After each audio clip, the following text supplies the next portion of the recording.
What does it mean to constitute an Arts of Africa? This video will examine how three artists from the continent, Kibwe Tavares, Kwesi Owusu-Ankomah, and Omar Victor Diop, employ visual metaphors to look beneath the surface level and interrogate symbols of globalization and success, asking the viewer to rethink what these terms might mean for a specifically pan-African context.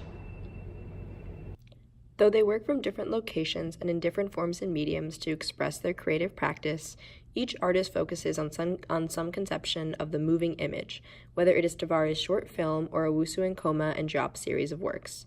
These moving images tie together multiple visual works, whether that be movie frames, paintings, or portraits, to comment on a larger social or political theme.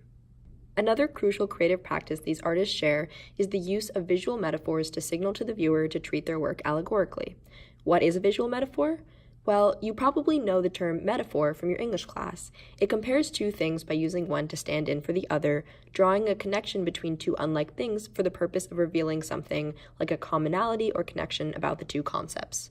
A visual metaphor does the same thing, uses a particular form, medium, or context in order to signify some larger messaging about society in general.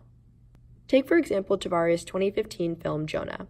The film tells the story of two friends in Zanzibar who happen to take a picture of a rare fish, turning Zanzibar into a tourist hotspot. Tavares' animation acts as a visual metaphor in the film.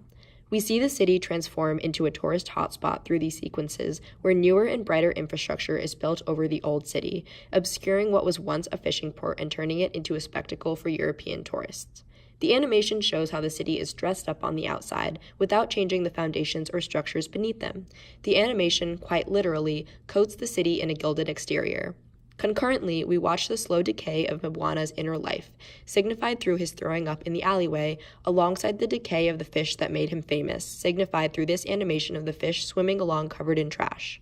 After he is abandoned by Jonah, we see the animation of the neon city reflected in his eye. The gilding has quite literally become the only thing he can see. Through this metaphor, Tavares is commenting on how capitalism, specifically the tourism industry, obscures the real economic and social issues in order to create a gilded and welcoming outside for European tourists, while straining and severing the domestic ties in the communities who live there. Owusu-Ankomah's 2013 series Microcron Begins uses visual metaphor to embed human figures in a metaphorical symbolic world. He uses Adinkra symbols, which are like pictographs where each symbol depicts a unique concept or idea from the Ashanti Kingdom, which was located in what is now modern-day Ghana. In Microcron Begins number 20, the first symbol our eyes are naturally drawn to is this crescent because it is placed near the center of the canvas and the figure is looking straight at it. This is Osram Ni Nisaroma, an Adinkra symbol meaning the moon and the star and signifying peace, love, and harmony, specifically in the realm of marriage. This figure, therefore, is perhaps seeking love or marriage or some sort of harmony with someone he loves. Now let's look at the symbols that comprise his body. Taken together, these symbols place the figure in a spiritual world of abundance, perhaps a place of life after death, seeking out love. We get a glimpse of what his life might have been like from the symbols placed behind his head. Owusu-Ankomah is therefore commenting on how the spiritual can inform the political and lead to abundance. However, despite the seeming success the human figure has procured, he is still seeking connection through a relationship. The human figures in Ankomah's work are therefore embedded into the symbolic world they have constructed, a metaphor for how humans create cultures and practices from our languages and cultural signifiers.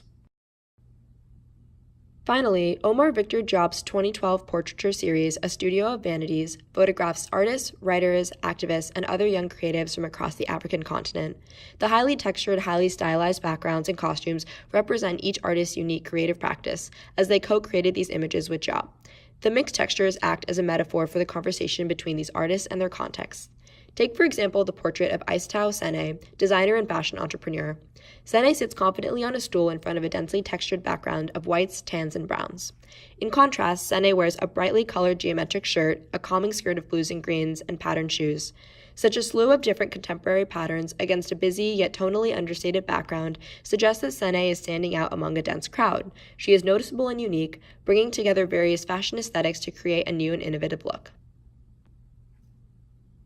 Each of these artists, using the technique of visual metaphor, call into question the idea of what it means to make an Arts of Africa.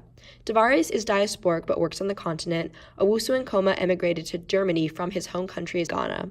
and Diop works on continent but brings together artists from various countries in the portrait series. They all lay claim to the idea of being an artist of African descent, and they all bring together diasporic and Pan-African ideals in their work. Tavares through his anti-capitalist critique of the tourism industry in Zanzibar, Owusu-Ankomah through Adinkra symbols and commentary on spiritual traditions, and Diop through his representations of artists from Africa. Together, these artists are radically defining what it means to constitute an arts of Africa, diverse, multimedia, and socially and politically conscious.